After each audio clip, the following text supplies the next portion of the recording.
Alright, so we're on day 13 of our 60 days of basic networking. Tara, let's!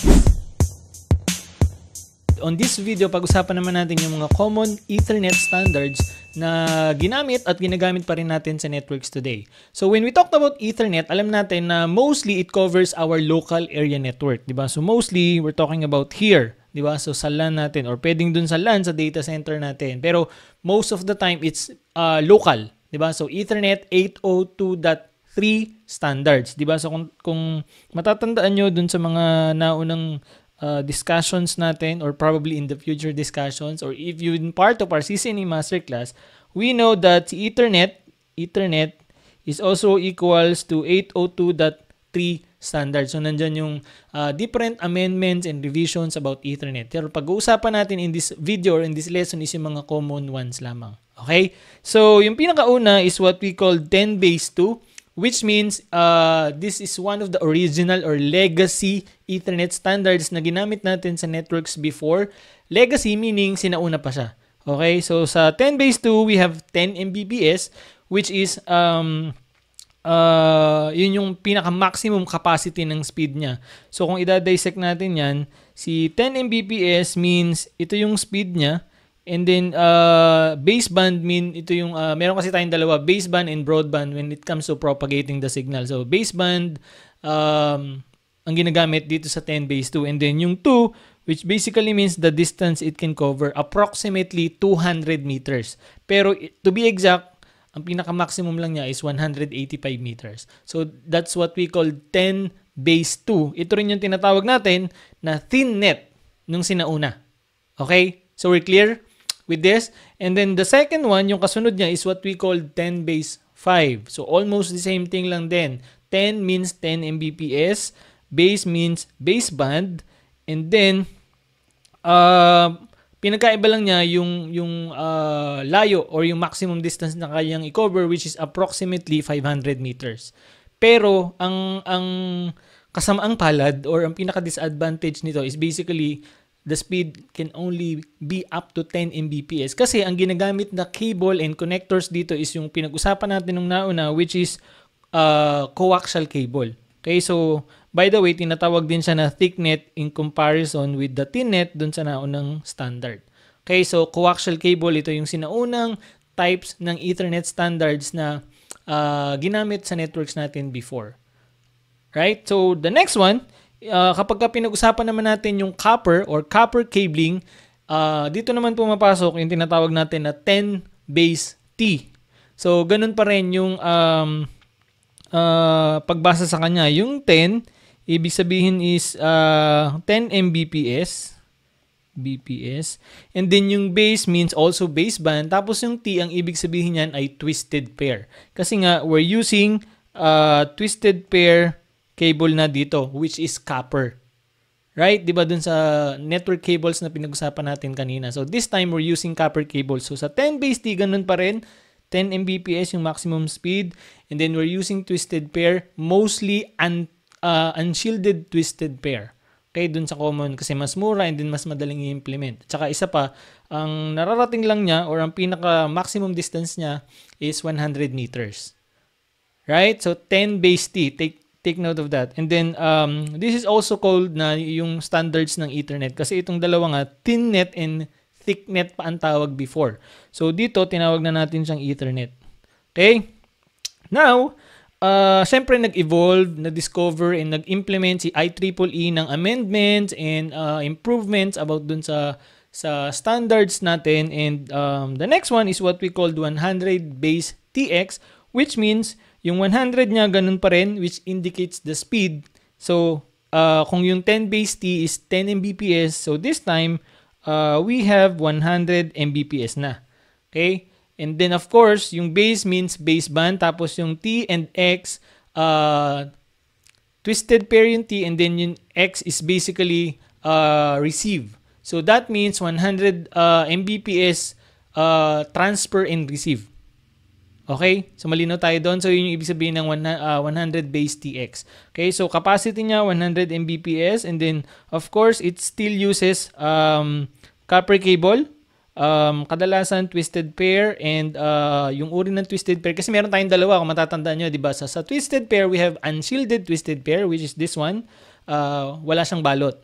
And then yung shielded twisted pair, which is meron siyang shielding or meron siyang balot. So karaniwan, in fast Ethernet or in Ethernet, we uses UTP or unshielded twisted pair. Okay, so wag mali dito. The next one, of course, yung nga sabi natin, 100 meters din yung capacity. Kapag ka Ethernet kasi pinag-usapan, mostly, ang maximum distance na cover niya is 100 meters.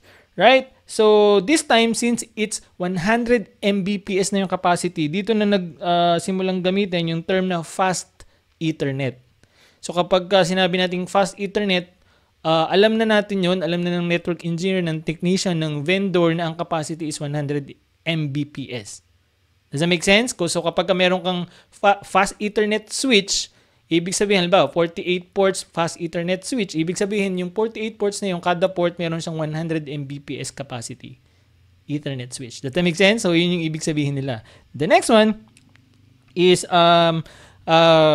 burahin ko yan para makita. So basically, ang cable na ginagamit natin dito, sabi ko nga, twisted pair UTP, pero the minimum would be Cat5. So, ibig sabihin, mas mataas na category na, di ba pinag-usapan natin dun sa network cables, yung mga category. So, dapat Cat5 na or above.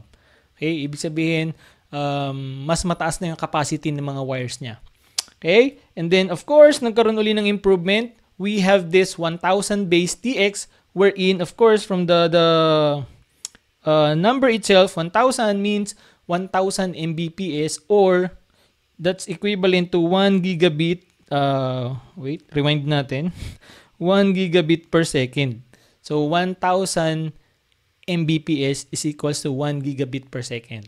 Right? So, that means we also call this gigabit Ethernet. So, kanina, kung meron kang sabihin na nating 48 fast Ethernet switch, that means kada port nun 100 Mbps. Now, kapag sinabi natin na meron kang 48 ports gigabit Ethernet switch, that means that has a capacity of 1 gigabit per second. Does that make sense? So, yun yung mga standards, may mga terminologies na makakasalamuhan mo kapag ka NOC or network engineer ka na, o kapag ka sabihin natin pre-sales engineer ka na, like for example, you're working for a vendor, something like that. So, I'm sure makakasalamuhan mo yung mga words na yan.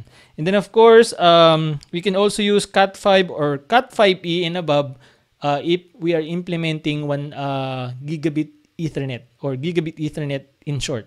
Okay, and then of course, nagkaroon pa rin ng improvement, nagkaroon pa rin ng amendments kasi right now, meron na tayong tinatawag na 10G base T. That means, of course, itong 1 gigabit mo, times 10 mo yan. Okay, so that means we have 10G base T, and then yung 10G base T, pag may kasunod na siya, which is 40G base T, which is 40 gig Ethernet.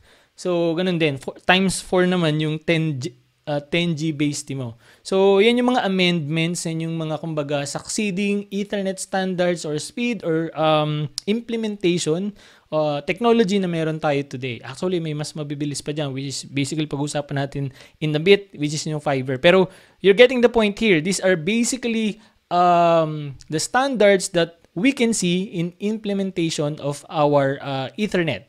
Diba? I also have a table here where it's gonna show yung mga pinag-usapan natin kanina. So, makikita nyo dito yung standard, which is yung mga baseband na pinag-usapan natin, and then yung speed maximum or yung capacity niya, and then the maximum distance it can cover. Tapos, it also shows here yung media or types of cable na pwede natin gamitin sa kanya.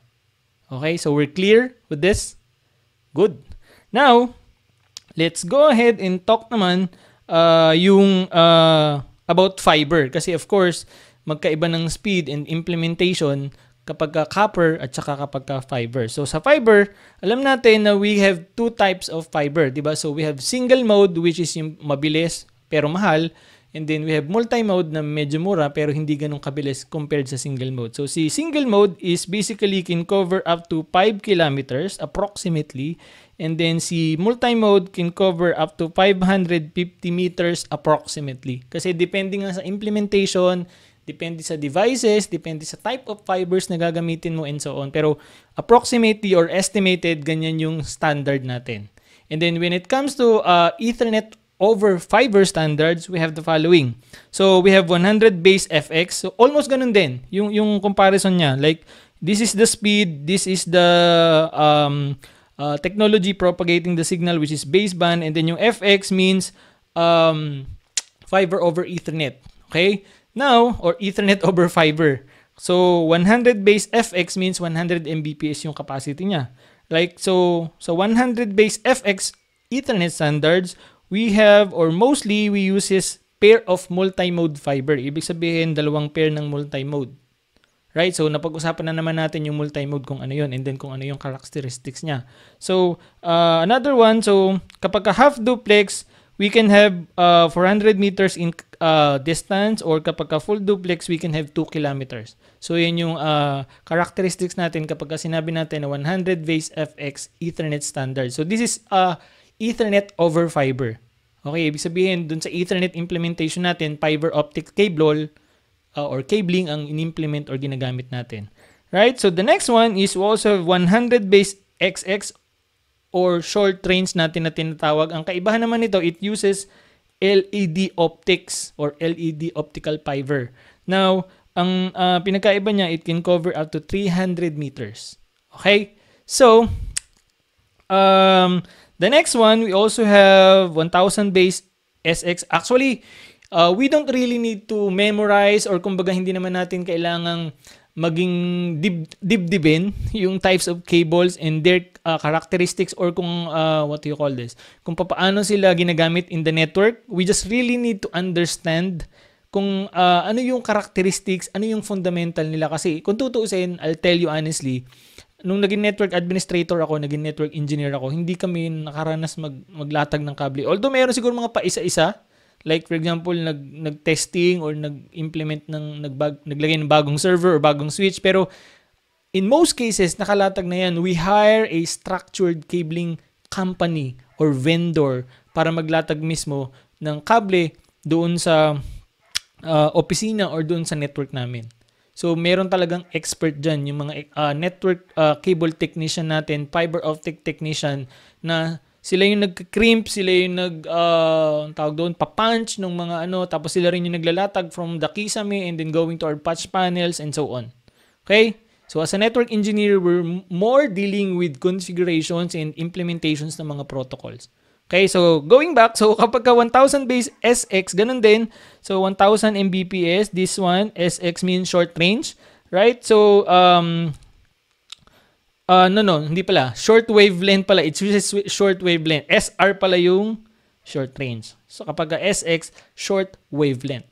Right now, it can cover 220 to up to 550 meters, and usually it's also on multi-mode. And then we also have 1000 base LX, which uses long wavelength naman. And then of course we can have 550 kapag multi-mode. And then we have 5 kilometers for single node, which is katulad nung sinabi ko dito kanina. Karaniwan niya na kasi yung ginagamit. 1G base LX na fiber. Okay? And then may mga improvement, may mga what do you call this, amendments na rin in terms of our Ethernet over fiber, which is meron na tayong 10G base SR, yung sinasabi ko kanina, short range, and then 10G base LR or long range, kung saan na-improve yung speed, na-improve yung capacity. Pero the concept is the same. Okay? So, yun yung gusto kong i-point out. And then here's, so kapag 10G base SR, short range, meaning we can have up to 26 to 400 meters. And then kapag ka naman 10G base LR, we can have up to 10 kilometers. This is using single mode. Okay? And then here's another table na pwede natin gawing references in terms of Ethernet standards over fiber. So, ayan. Hindi ko na iisa-isahin kasi nakikita nyo naman, and then isa pa, yun na rin yung mga diniscuss natin. So, we're good with this. I hope this making sense to you. Kasi nga sabi ko, we don't really need to understand, for example, ano ba yung i-implement natin, gaano kahaba, and so on and so forth. In most cases, lalo na kapag malalaking infrastructure, we hire a cabling technician or cable vendor para sila yung maglatag ng mga kable dun sa opisina natin. Okay? Now,